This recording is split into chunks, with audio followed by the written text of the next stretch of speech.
Later this month, we're heading out on the maiden voyage of this YouTube channel. The destination, the mountains of New Mexico. The forecast, not supposed to get above freezing the whole time we're there. To make things more interesting, I found out the hard way that my stock RV furnace refuses to ignite above 6,500 feet elevation. We'll be camping at 8,800 feet. So, if I don't want to turn into a human popsicle, I'll have to winterize this rig aggressively.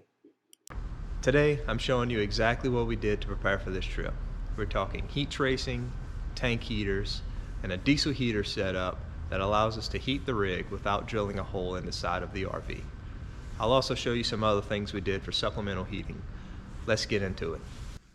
Welcome to the channel. If you're new here, which you are because this is my first video, my name is Aaron. And this channel is all about camping, RVing, road tripping, and figuring things out as we go. I've wanted to start this channel for a while, and I figured why start with an easy trip. Let's start with a challenge.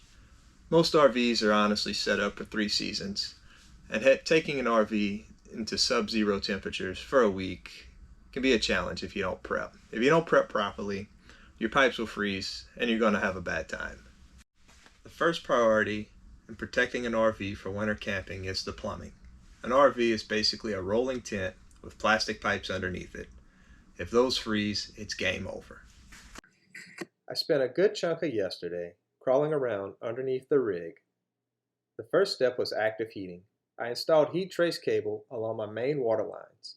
If you don't know what that is, it's a thermostatically controlled electrical cable that gets warm when plugged in. You tape it directly against the PEX pipe. But heat alone isn't enough in sub-freezing wind. Over the top of the tape, I wrapped everything in thick foam insulation and sealed it with zip ties. The goal here is to trap the heat against the pipe. Next up, the holding tanks. These are usually the first things to freeze up because they hang low and are exposed to the wind. I purchased AC heating pads to replace the stock 12-volt heating pads for all 3 fresh, black, and gray tanks. Okay, so the plumbing is safe. Now let's talk about keeping me and my family safe and warm. The stock furnace works great up to about 6,500 feet elevation. In New Mexico, we'll be camping at 8,800 feet, which renders this all but useless. I also have a heat pump in the AC that only works down to about 30 degrees Fahrenheit. We're going to be getting into single digits every night, so that's not going to work as well.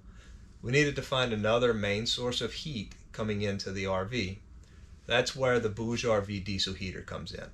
But I didn't want to drill a hole in the RV for a temporary solution.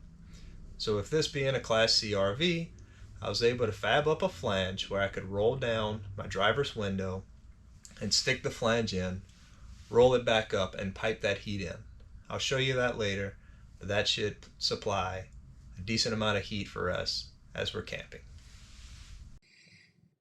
I went to the hardware store and bought a sheet of 2-inch thick rigid styrofoam insulation. I measured the driver's side window opening precisely.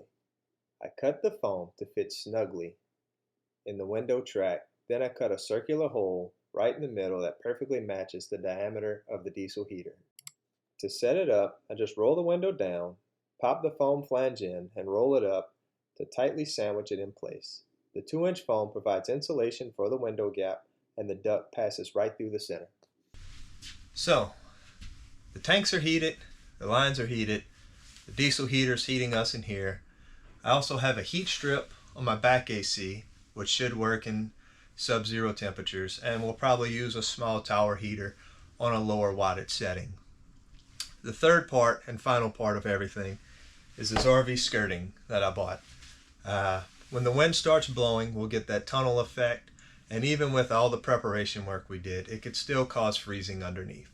Hopefully once we install this, once we get to New Mexico, we'll block out any wind from whipping underneath the RV and maybe even get some radiant heating pushing down into the underbelly below. So there you have it. That's all the work we did to get ready for this trip to New Mexico. It was a lot of hard work, a little bit expensive. All out the door, I probably spent about $1,000 getting the rig ready to enjoy some winter weather in New Mexico. I'll touch base after the trip. We're leaving the day after Christmas and let y'all know how everything did. Thanks, and I hope you like this video.